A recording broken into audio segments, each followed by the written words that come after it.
오늘 하나님의 말씀은 요한계시록 5장입니다. 요한계시록 5장 1절부터 14절까지 말씀 봅니다.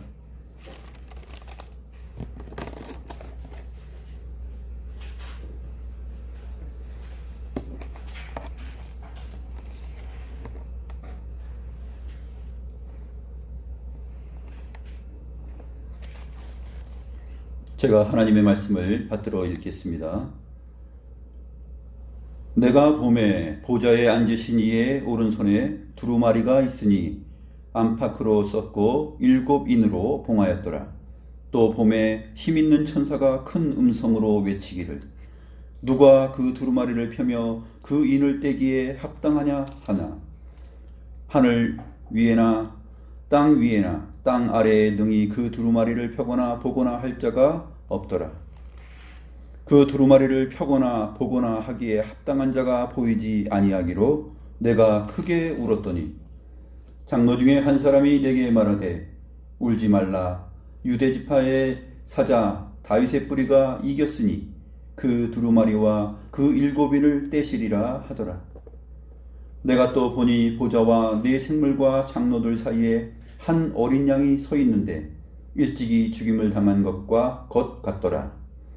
그에게 7뿔과 7눈이 있으니 이 눈들은 온 땅에 보내심을 받은 하나님의 7영이더라. 그 어린 양이 나와서 보좌에 앉으신 이의 오른손에서 두루마리를 취하시니라. 그 두루마리를 취하심에 네 생물과 24장로들이 그 어린 양 앞에 엎드려 각각 검은 거와 향이 가득한 금대접을 가졌으니 이 향은 성도의 기도들이라. 그들이 새 노래를 불러 이르되 두루마리를 가지시고 그 인봉을 떼기에 합당하시도다. 일찍이 죽임을 당하사 각 족속과 방언과 백성과 나라 가운데서 사람들을 피로 사서 하나님께 드리시고 그들로 우리 하나님 앞에서 나라와 제사장들을 삼으셨으니 그들이 땅에서 왕노릇하리로다 하더라. 내가 또 보고 들음에 보좌와 생물들과 장로들을 둘러선 많은 천사의 음성이 있으니 그 수가 만만이요 천천이라. 큰 음성으로 이르되 죽임을 당하신 어린 양은 능력과 부와 지혜와 힘과 존귀와 영광과 찬송을 받으시기에 합당하도다 하더라. 내가 또 들으니 하늘 위에와 땅 위에와 땅 아래와 바다 위에와 또 그 가운데 모든 피조물이 이르되 보좌에 앉으신 이와 어린 양에게 찬송과 존귀와 영광과 권능을 세세토록 돌릴지어다 하니 내 생물이 이르되 아멘 하고 장로들은 엎드려 경배하더라.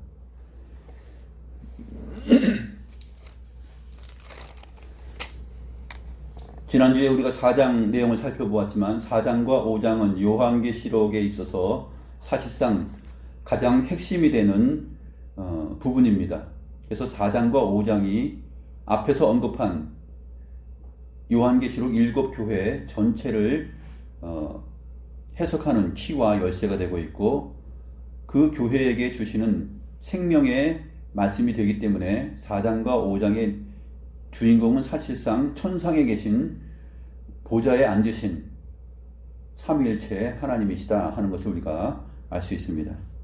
또 이 4장과 5장의 내용을 통하여서 이제 6장부터 22장 끝까지 요한계시록이 진행되는데 그 내용들이 바로 이 4장과 5장의 내용에 근거하여서 진행된다 하는 사실을 볼 때 이 4장, 5장은 요한계시록에 있어서 가장 계란으로 치면은 노른자위에 아주 핵심되고 또 가장 중요하고 담백한 내용들이 담겨있는 그러한 중요한 부분입니다. 그래서 이 세상의 모든 역사 가운데 존재하는 모든 교회들이 받아 누려야 되는 그러한 역사적인 사실들, 구원과 심판, 하나님의 공의와 사랑, 또 하나님의 일하심, 역사, 하나님의 창조와 구속, 이 모든 것들을 다 우리가 어떻게 진행되고 있는지, 또 그것을 어떻게 주님께서 표현하고 있는지 또 새하늘과 새 땅을 궁극적으로 하나님께서 어떻게 자신 안에서 삼위일체 하나님 안에서 어떻게 이루어 가시는지 그것을 볼 수 있는 복음의 내용입니다. 그러므로 요한계시록은 문학적 장르상 묵시문학에 속하는데 구약에도 역사와 복음의 내용들이 있고 율법의 내용들이 있고 묵시문학의 내용들이 에스겔서나 이사야서나 또 스가랴서나 이렇게 있지 않습니까? 그런 것처럼 요한계시록도 사복음서의 복음의 내용을 묵시문학적 방식으로 표현한 것이 바로 요한계시록입니다. 그래서 요한계시록은 사실상 묵시문학적 표현으로 재해설된 사복음서의 내용이기도 해요. 그것을 오늘 우리가 살펴보도록 하겠습니다. 특별히 5장의 내용이 그러한 성격을 잘 가지고 있습니다. 자, 사도 요한이 또 봅니다. 내가 봄에 보좌에 앉으신 이의 오른손에 두루마리가 있으니 안팎으로 썼고 7인으로 봉하였더라. 이 보좌에 앉으신 이는 4장에서 누구였습니까? 성부 하나님이십니다. 또 성부 하나님 안에는 또 성령께서 계시고 성자 하나님 안에도 성령께서도 계시죠. 이러한 삼위일체 하나님의 존재 방식을 항상 전제하면서 성경의 내용들을 우리가 보아야 되는 것이죠. 그래서 이 보좌에 앉으신 이가 있는데 물론 이 보좌에 앉으신 것은 성경의 내용을 보게 되면 성자께서도 구속사건을 다 이루신 다음에 하늘 보좌에 오르셔서 그 보좌에 앉으십니다. 그리고 보좌에 앉으신 분으로 또 구약서부터 소개되고 있습니다. 그런데 이렇게 따로 떨어뜨려서 마치 따로 존재하는 것처럼 하시는 이유는 삼위일체 하나님은 일체이시면서 동시에 성부는 성자가 아니며 성자는 성부가 아니며 또 성자는 성부와 성령이 아닌 것처럼 그렇게 삼위로 계시되 일체이시다 하는 이 신비로운 존재 방식에 대해서 우리가 생각하고 이것을 시공간 안에 사는 우리에게 보여주시는 그러한 내용으로 우리가 따라가야 됩니다. 그렇기 때문에 요한이 보는 것도 그렇게 봐서 그가 본 것을 우리에게 그대로 지금 편지로 써서 전달하고 있는 것입니다. 자, 보좌에 앉으신 이가 보입니다. 그리고 그의 오른손이 있습니다. 사실 하나님은 영이시기 때문에 우리처럼 오른손 왼손이 있는 것이 아니라 하나님은 성경에 보면 하나님은 오른손만 나와요. 왼손에 대해서는 한 번도 언급한 적이 없습니다. 근데 이 오른손은 그러면 무엇이냐? 하나님은 왼손을 잃어버리신 분입니까? 아니죠. 하나님은 영이시기 때문에 우리와 같지 않기 때문에 이 손이 없어요. 사실은 손이 없는데 손보다도 더 큰 영광의 일들을 합니다. 그의 손가락으로 만물을 다 지으시고 그의 손가락으로 직접 주의 말씀 율법을 다 쓰신 분이세요. 그러니까 이 오른손에 두루마리가 있다라는 사실은 주님의 능력을 지금 잘 강조하고 있는 것인데 보좌에 앉으셨다 하는 것은 벌써 온 세상 온 우주 만물의 왕이신 것을 창조주요 왕이시요 섭리하시고 다스리시는 분이시다 하는 것을 우리에게 보여주는 것이죠. 오른손에 두루마리가 있습니다. 두루마리는 뭐냐 하면 책인데 옛날에는 이 파피루스를 으깨어서 종이처럼 이렇게 만듭니다. 파피루스나 양피지, 양 가죽을 막 두드려 가지고 펴서 거기에다가 이제 글씨를 써서 주의 말씀을 기록하였는데 이 두루마리 책이 바로 이제 성경의 초기의 내용들을 담고 있는 책이죠. 그래서 두루마리가 있는데 그 책이 있는데 글씨가 안팎으로 써 있습니다. 안과 밖에 글씨가 가득 써 있어요. 그래서 고대 양피지 사본들이나 파피루스나 이런 것을 보게 되면 이제 안팎으로 이렇게 써서 보관을 하였던 것을 우리가 알 수 있습니다. 그리고 7인으로 봉하여졌어요. 보좌에 앉으신 이의 오른손에 두루마리 책이 있는데 안팎으로 가득 썼어요. 근데 그 내용을 아무도 볼 수 없게 7인으로 봉하였습니다. 일곱 인으로 봉하였다는 것은 강조성이에요. 일곱 인으로 봉하였다는 것은 이 보좌에 앉으신 이와 같은 권세를 가지신 분, 이 하나님이 아니고서는 이것을 아무도 펴거나 보거나 할 수 없다 하는 것을 강조하는 것이에요. 그래서 나중에 이 일곱 인으로 봉하였던 것을 뗄 수 있는 분이 누구냐 하고 소개되는데, 미리 보면은 6절에 가서 보게 되면은 한 어린 양을 소개하면서 일곱 뿔과 일곱 눈이 나타납니다. 일곱 뿔과 일곱 눈이 있으니 이 눈들은 온 땅에 보내심을 받은 하나님의 일곱 영이더라 하면서 어린 양이 소개되는데, 그 어린 양이 떼요. 그러니까 하나님 자신이 아니고서는 이것을 어느 누구도 뗄 수 없는 것. 일곱 인으로 봉하여졌는데 그 일곱 뿔, 이거 일곱 뿔은 이제 그 능력과 권세를 가지신 분이에요. 일곱 눈은 그 책을 펴도 그것을 그 권세와 능력이 가지신 분이 아니고서는 그것을 능히 볼 수가 없어요. 펴거나 볼 수 없는데, 볼 수 있는 분은 누구냐 하면은 그러한 시력, 그러한 눈을 가지신 분이 볼 수 있죠. 그래서 그것을 밝히 전달하고 알리고 소개할 수 있고 드러낼 수가 있는 것입니다. 그렇게 지금 오늘 본문 안에서 진행이 되는 것입니다. 자, 또 보니까 2절 말씀입니다. 힘 있는 천사가 큰 음성으로 외칩니다. 1절에서 힘 있는 분이 나오셨죠. 권세 있는 분이 소개됐습니다. 그리고 권세 있는 그 두루마리 책이 소개됐고, 그 권세를 보이기 위해서 일곱 인으로 봉하여졌다라고 했는데, 마찬가지로 힘 있는, 능력 있는 천사가 음성으로 말합니다. 누가 그 두루마리를 펴며 그 인을 떼기에 합당하냐? 찾아봐라. 누가 합당하냐?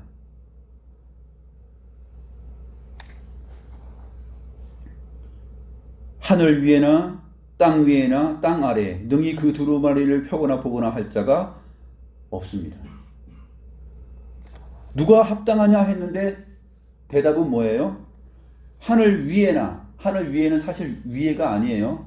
하늘 안에, 하늘 안에, 그리고 땅 위에, 땅 아래 능히 그 두루마리를 펴거나 보거나 할 자가 없더라. 그 두루마리를 펴거나 보거나 하기에 합당한 자가 보이지 아니하기로 내가 크게 울었더니. 누가 울은 겁니까?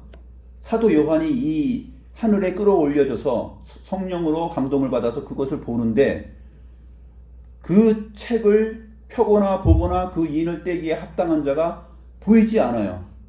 하늘 안에도 보이지 않고 땅 위에도 보이지 않고 땅 아래도 보이지 않아요. 온 우주 만물에 보이지 않는 것입니다. 하늘에는 보여야 되잖아요. 그런데 하늘에도 보이지 않습니다. 사도 요한이 크게 웁니다. 크게 울었던 이유가 뭐라고요? 그 두루마리를 펴거나 보거나 하기에 합당한 자가 보이지 않기 때문에 울어요. 도대체 그 두루마리 안에 어떤 내용이 있기에 그것을 보기를 원했는데 그 합당한 자가 보이지 않기 때문에 우는 겁니까? 그 안에는 하나님께서 진행하시는 모든 역사의 내용들이 다 기술되어 있어요. 세상의 시작과 종말, 그 다음에 하나님을 믿는 자들과 믿지 않는 자들의 운명, 그것이 다 기록되어 있죠. 그리고 하나님을 믿는 자들에게 구원과 영생과 새 하늘과 새 땅이 주어진다라는 그 복음의 내용, 그것이 다 기록되어 있습니다. 그 중요한 책이 세상에서도 가장 중요한 책 아닙니까? 도서관에 없는 책, 아주 희귀한 책. 그 인을 떼서 열어서 밝히 드러내야만이 하나님을 믿는 성도들에게 기쁨과 위안과 소망, 행복이 있는 것이에요. 그러니까 울만하죠. 사도 요한은 교회의 대표로, 지금 성도들의 대표로 지금 주님께 끌어올려져서 이 모든 내용을 보고 있습니다. 그런데 그것을 떼기에 합당한 자가 보이질 않아요. 분명히 있어야 되는데. 사도 요한은 잘 알고 있습니다. 주님을 따라다녔고 주님의 제자로 활동했죠. 마태복음 28장 끝에 가서 어떻게 말합니까?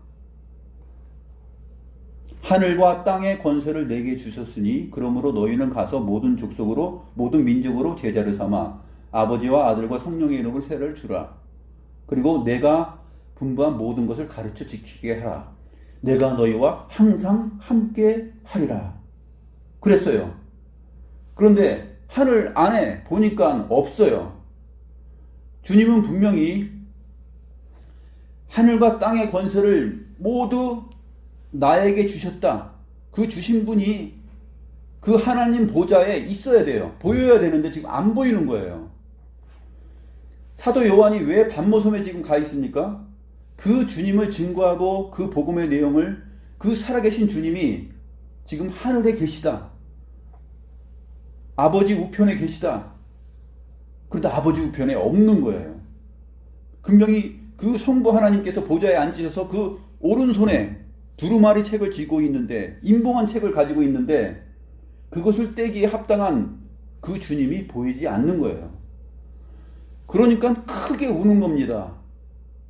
아니 이게 어떻게 된 것이지? 보여야 되는데 안 보이는 것이에요. 주님이.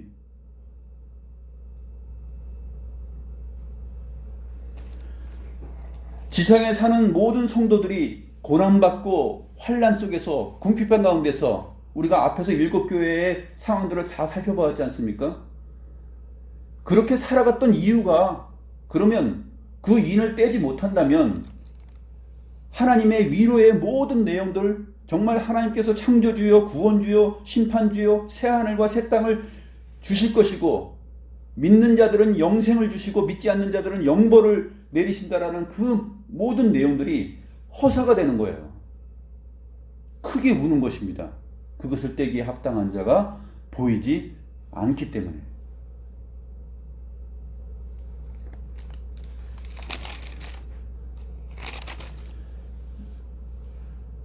(5장 6장은 이제 답이 나오죠. 5절과 6절입니다.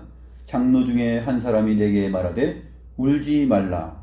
유대 지파의 사자 다윗의 뿌리가 이겼으니 그 두루마리와 그 7인을 떼시리라. 울지 마. 장로가 위로를 합니다. 유대 지파의 사자, 유다 지파의 사자는 바로 이 사자는 그 라이온이에요. 라이온. 그 유다 지파의 사자, 솔로몬의 성전에도 보게 되면은 솔로몬의 성전에 보좌가 있으면은 그 보좌의 왕권을 크게 드높이기 위해서 좌우에 사자들이 쭉 있죠. 좌우에 사자상이 쫙 있습니다. 그리고 가운데 보좌가 있습니다. 유대 지파의 사자 다윗의 뿌리가 이겼다. 지금 누구를 소개하고 하는 것이에요. 울지 마라. 그 주인공이 있어. 그 주인공 너가 잘 알고 있는 분인데 유대 지파의 사자예요. 지금 어디를 언급하는 것입니까? 창세기 49장이에요.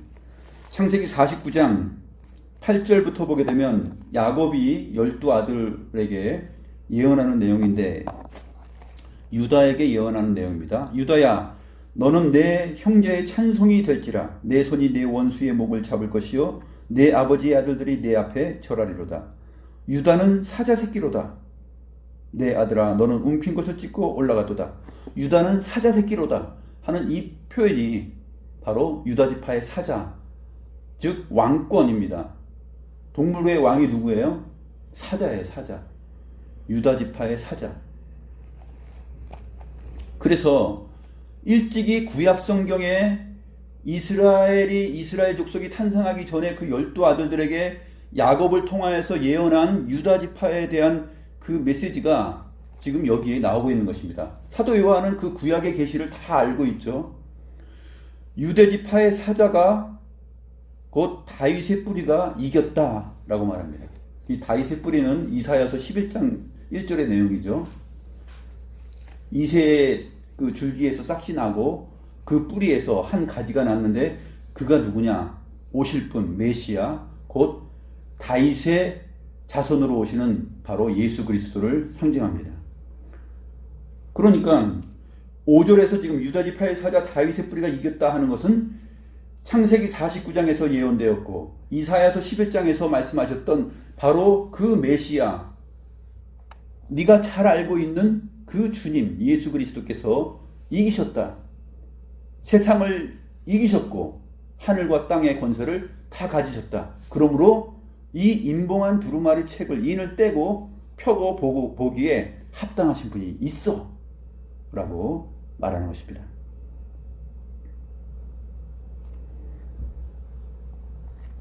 (6절) 말씀, 내가 또 보니 보좌와 내 생물과 장로들 사이에 한 어린 양이 서 있는데, 이제 보입니다. 하나님께서 보여주시죠. 한 어린 양이 서 있는데, 이 어린 양은 누구입니까? 우리의 구원을 이루신 어린 양이죠. 이스라엘 백성들이 출애굽하여서 그 종되었던 곳에서 출애굽 구원으로 인도될 때 하나님께서 맨 마지막에 어떻게 인도하십니까? 어린 양을 잡아서 문설주와 그 문지방에 다 바르죠. 그의 피로. 그리고 뛰어넘습니다. 그래서 유월했기 때문에 하나님의 백성들은 심판받지 아니하고 세상으로 상징되는 이집트, 애굽은 다 심판을 받습니다. 다 죽죠. 그때 거기서 나타났던 바로 그 어린 양입니다. 그 어린 양이 요한복음 1장 29절에서는 어떻게 소개됩니까? 세례 요한을 통하여서 보라, 세상 죄를 지고 가는 하나님의 어린 양이로다, 이렇게 소개가 되는 거예요. 그래서 지금 이 요한계시록 내용을 보게 되면 유다 지파의 사자, 다윗의 뿌리, 그리고 한 어린 양, 이렇게 소개되면서 구약 성경에서 계시된 그 주인공이 바로 그 보좌에 앉으신 이의 오른손으로부터 두루마리를 취하여서 그것을 인을 떼고 펴고 보고 교회에게 그것을 드러내서 밝히 전달해 줄 수 있는 분이다 하는 것을 보여주고 있는 것입니다. 그것을 요한이 지금 보고 있습니다. 한 어린 양이 서 있는데 일찍이 죽임을 당한 것 같더라. 일찍이 죽임을 당했죠. 그렇죠? 우리의 구원을 이루기 위해서 죽임을 당하였습니다. 죽임을 당하였지만 부활해서 지금 하나님 보좌에 있습니다. 그에게 7뿔과 7눈이 있습니다. 이 눈들은 온 땅에 보내심을 받은 하나님의 7영이더라. 하나님의 영으로 가득하고 하나님의 권세로 가득합니다. 그래서 7뿔과 7눈이 소개되고 있습니다. 그 권세와 눈을 가졌기 때문에 그 인을 떼고 펴고 보기에 합당하신 분이죠. 그래서 7절, 드디어 그 합당하시기 때문에 당당하고 아무렇지도 않게 그 보좌에 계신 이의 오른손에 가서 책을 덥석 취하여서 그냥 인을 풀어버리고 읽어버립니다. 아무렇지 않게. 보좌에 앉으신 이의 그 오른손에 있어요. 그 능력의 오른손에 있는데 피조물 가운데 어느 누구가 보좌 앞에 나아갈 수 있어요? 그리고 그 능력의 오른손에 있는 그 두루마리를 함부로 가서 가져올 수가 있어요? 취할 수가 있어요? 또 인을 떼서 펴고 볼 수 있습니까? 근데 그 어린 양이 나와서 보좌에 앉으신 이의 오른손에서 두루마리를 톡 딱 가져와요. 아무렇지 않게. 참 희한한 일이죠. 그렇다면 이 어린 양은 도대체 누구입니까? 하나님의 아들 주 예수 그리스도이십니다. 하나님 삼위일체 하나님 가운데 한 위이시죠.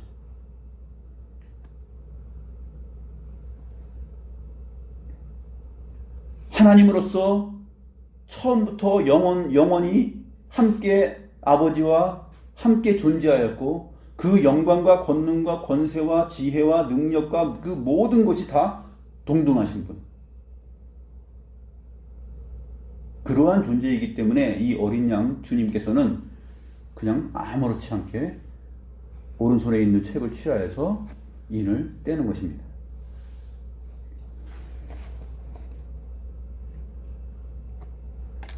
그 다음부터 이제 찬송들이 울려 퍼집니다. 8절부터 나오죠.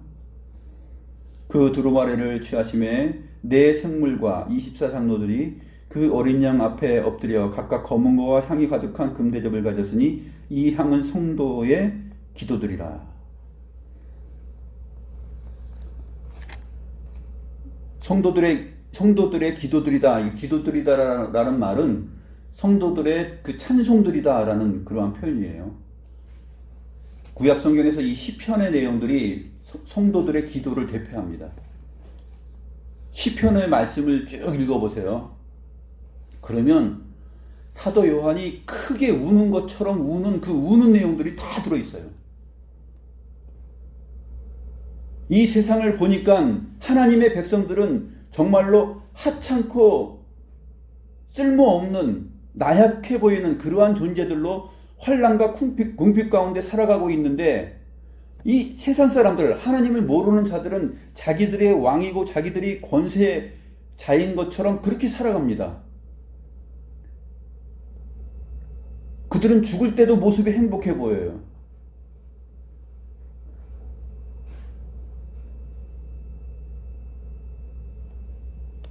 그 도대체 어떻게 된 것입니까? 우리가 하나님의 말씀을 따라 하나님께서 기뻐하시는 삶을 살아가는데, 하나님을 모르는 자들, 믿지 않는 자들, 하나님이 어딨어 하는 자들은 다 저렇게 이 세상의 임금처럼, 왕처럼 권세를 가지고서 부와 영광과 모든 것을 다 누리면서 사는데, 우리는 왜 찌질하게 삽니까?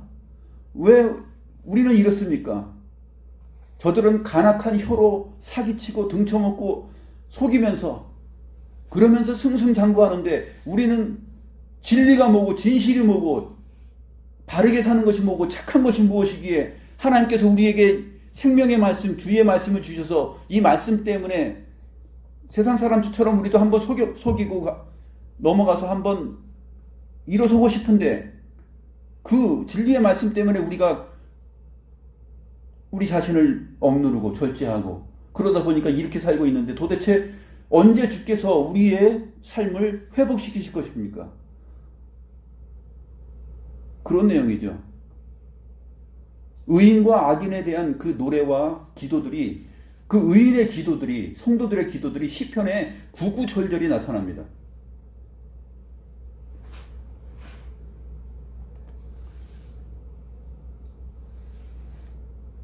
그래서 그들이 이제 새 노래를 불러서 말을 합니다. 두루마리를 가지시고 그 인봉을 떼기에 합당하시도다. 일찍이 죽임을 당하사 각 족속과 방언과 백성과 나라 가운데서 사람들을 피로 사서 하나님께 드리시고 그들로 우리 하나님 앞에서 나라와 제사장들을 삼으셨으니 그들이 땅에서 왕노릇 하리로다. 이것이 복음의 내용이잖아요. 이 내용들이 사복음서와 신약의 신약의 그 서신서에 가득하잖아요. 그 내용을 지금 사도 요한을 하나님께서 하늘 보좌를 보게 하심으로 묵시문학적 표현 방식으로 지금 이 복음의 내용을 기술하고 있는 것이에요.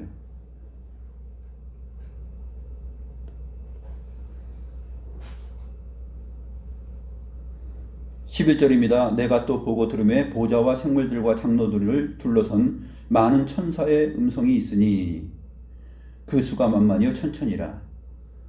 이제 많은 천사의 음성이 나타납니다. 그들이 큰 음성으로 말합니다. 죽임을 당하신 어린 양은 능력과 부와 지혜와 힘과 존귀와 영광과 찬송을 받으시기에 합당하도다. 아까 사도 요한이 왜 울었어요? 하나님의 보좌의 오른손에 있는 그 두루마리를 7인으로 봉하여져 있기 때문에 그것을 뗄 수 있는 강력한 존재, 하나님과 동등한 존재, 그 존재가 아니고서는 세상에 하늘 안에, 땅 아래, 땅 위에 찾아보니까 없는데, 없으니까 울었던 거 아닙니까? 그런데 지금 그 합당한 어린 양에 대하여서 표현을 합니다. 일찍이 죽임을 당하신 어린 양인데 보니까 그분에게는 능력과 부와 지혜와 힘과 존귀와 영광과 찬송이 가득해요. 그것을 지니고 있어요. 누굽니까? 하나님과 같은 자죠. 그래서 찬송을 받으시기에 합당하도다 하면서 찬송합니다.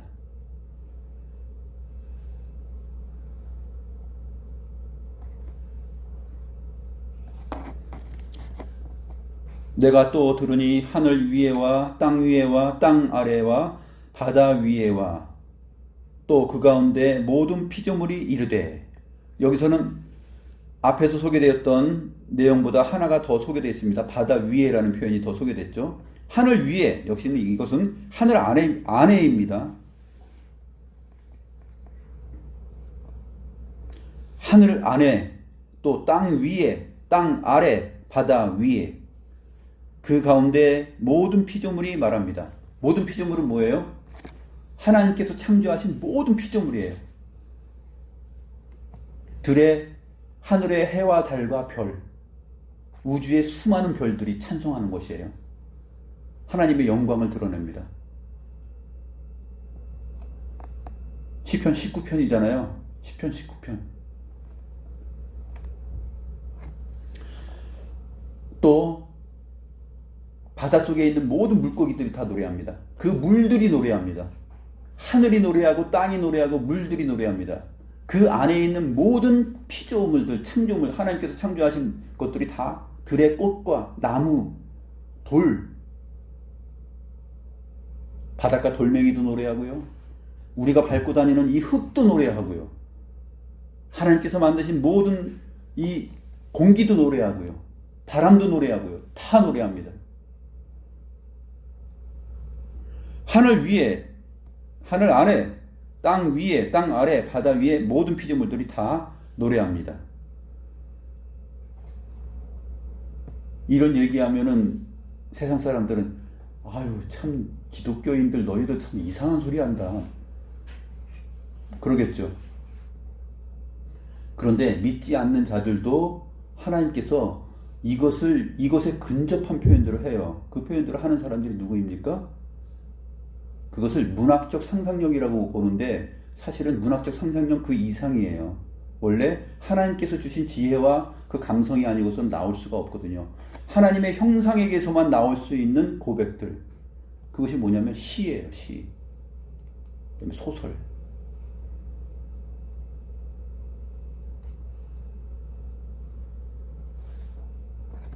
하나님께서 만드신 그 자연이 별들이, 밤하늘의 별들이 반짝반짝하면서 얘기하네, 반짝반짝 보면서 윙크하네, 노래하네, 뭐 이 정도의 표현들을 시인들이 하잖아요. 그렇죠? 바람이 내 귀에 속삭이네, 이거 하잖아요.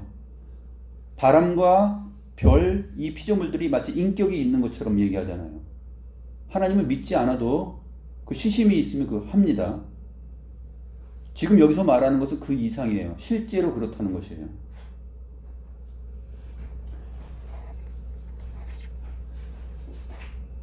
하늘의 하나님과 그 어린 양 성자 예수 그리스도, 그분은 온 우주의 창조주요 우리의 구원주로서 찬송을 받으시기에 합당합니다. 누구로부터? 모든 피조물들로부터.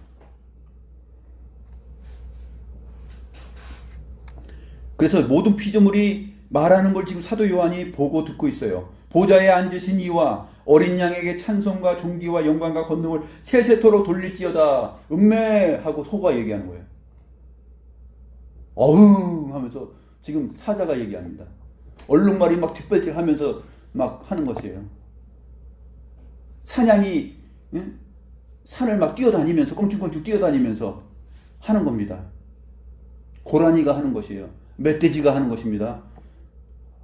우리 예배당 안에 금붕어가 지금 이제 할 것입니다. 그렇잖아요.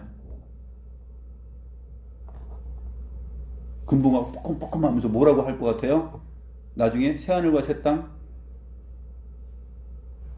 보좌에 앉으신 이와 어린 양에게 찬송과 존귀와 영광과 권능을 세세토록 돌릴지어다 하면서 찬송해요. 그거를 지금 요한이 보고 있어요. 아이고, 망상이네, 망상. 정신병원으로 가야 돼. 사도 요한은 어디로 가야 돼요? 정신병원으로 빨리 가야 돼요. 그쵸? 이런 얘기하면은. 아이고, 요한이 지금 반모섬에서 갇혀가지고 나오지도 못하고 문화도 접하지 못하고 혼자 고생하고 거기에 갇혀 지내더니 지금 나이 늙고 그래서 망령 났다. 세상 사람들 그렇게 보겠죠.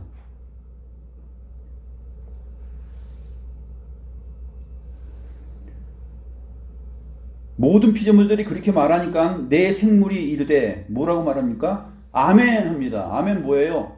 맞아 그 얘기예요. 맞다.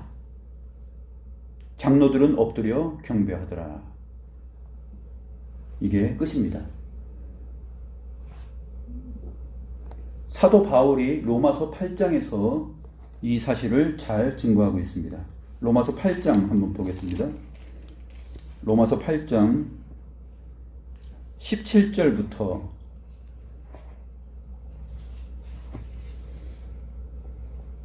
22절까지 보면 잘 나타나 있습니다. 이건 우리가 한번 찾아서 읽고 마치도록 하겠습니다. 로마서 8장 17절부터 22절까지만 봅니다. 자녀이면 또한 상속자 곧 하나님의 상속자여 그리스도와 함께한 상속자니 우리가 그와 함께 영광을 받기 위하여 고난도 함께 받아야 할 것이니라. 생각하건대 현재의 고난은 장차 우리에게 나타날 영광과 비교할 수 없도다. 피조물이 고대하는 바는 하나님의 아들들이 나타나는 것이니 피조물이 허무한데 굴복하는 것은 자기 뜻이 아니요 오직 굴복하게 하시는 이로 말미암음이라. 그 바라는 것은 피조물도 썩어짐의 종노릇하는 데서 해방되어 하나님의 자녀들의 영광의 자유에 이르는 것이니라. 피조물이 다 이제까지 함께 탄식하며 함께 고통을 겪고 있는 것을 우리가 아느니라.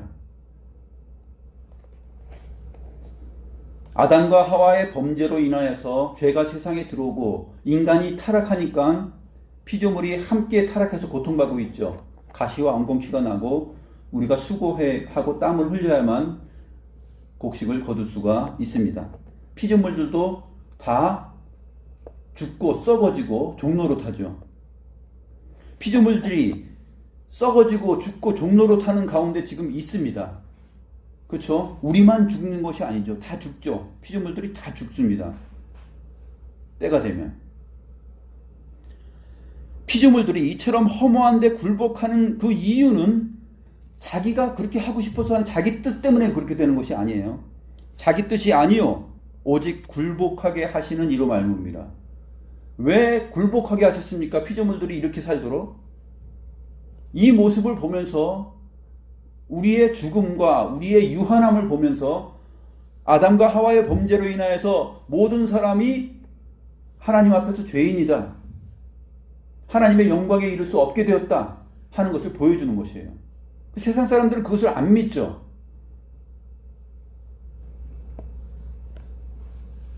모든 피조물들이 바닷속이나 땅 위에나 하늘 위에 있는 모든 것들이 다 죽습니다. 별들도 죽어요. 별들도 때가 되면 죽습니다. 왜 이 허무한데 썩어짐에 종노릇합니까? 그래서 피조물들이 바라고 있어요. 소망하고 있어요. 피조물들도 썩어짐에 종노릇하는 데서 해방되어서 하나님의 자녀들의 영광의 자유에 이르는 것을 바라보고 소망하고 있어요. 피조물이 다 이제까지 우리처럼 함께 탄식하며 고통을 겪고 있어요. 이 피조세계 우주 만물의 모든 것들을 보면서 이러한 지혜, 이 내용을 알고 있는 사람들이 누가 있을까요? 하나님의 백성들 말고는 없죠. 주의 말씀, 이 성경 말씀을 보는 자들 밖에는 없습니다. 봐도 잘 모르는 사람들이 있지만 이렇게 보면 명확하게 알 수 있는 것이잖아요.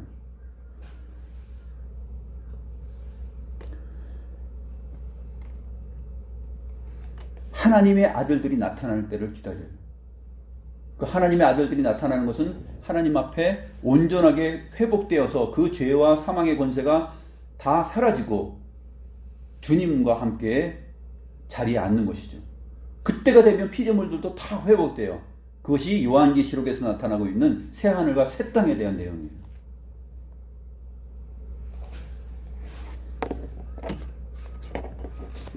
그래서 요한계시록 지금 이 5장에서는 구약에 있는 모든 내용들을 다 소개하고 있고, 그것에 대한 그 성취, 그것을 이루시는 분이 바로 어린 양 우리 주 예수 그리스도다 하는 것을 보여주고 있고, 그분으로 인하여서 우리의 구원, 또 믿지 않는 자들이 요한계시록 나중에 보게 되면은 이 세상은 멸하고 바벨론으로 표현될 거예요.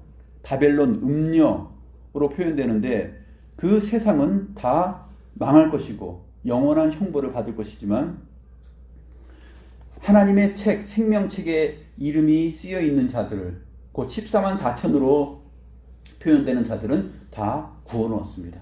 그 영원한 생명과 영원한 심판, 그러한 모든 내용들이 다 안팎으로 써 있는 그 두루마리 책 안에 다 기록되어 있어요. 그것을 완전히 인을 풀어서 띄고, 그 다음에 그것을 펴고 보고 밝히 전달해 주시는 분이 바로 어린 양이세요. 그 어린 양으로부터 주님이 사도 요한이 이 내용을 받고 우리에게 전달해 주고 있습니다. 힘이 됩니까? 이제 울지 않아도 되죠. 사도 요한이 울었는데 해결됐잖아요. 우리는 더 이상 이제 울 필요가 없습니다. 사도 요한이 본 것을, 확실한 것을 우리에게 증명해 주고 있기 때문에 요한계시록 5장 말씀을 보면은 우리는 이제 소망 가운데 복음과 함께 고난을 받으면서 이 세상을 살아가야 될 그 당위성을 가지게 된 것입니다. 기도하겠습니다.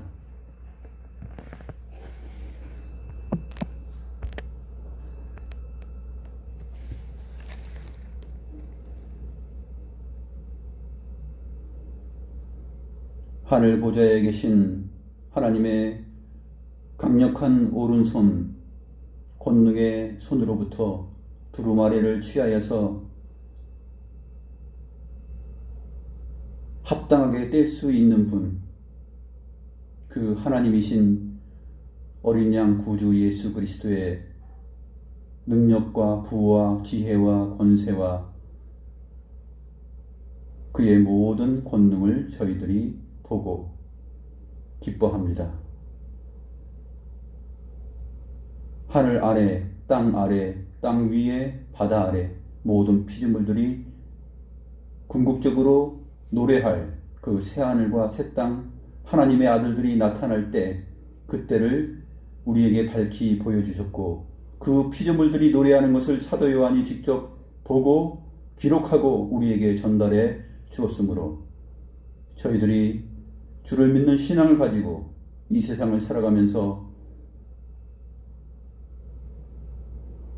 하늘 보좌에 그것을 떼고 우리에게 보여주신 이가 분명히 있다는 사실을 근거하여서 참고 인내하며 주의 말씀에 합당한 삶을 살아가며 밤모섬과 같은 이 세상 속에서 우리가 주의 계시의 말씀을 붙들고 힘있게 살아가며 또 주변의 사람들에게 우리 역시 이 내용을 전달하며 살 수 있는 귀한 은혜가 있게 하여 주옵소서. 감사함을 드리옵고 살아계신 우리 구주 예수 그리스도의 이름으로 기도드립니다. 아멘.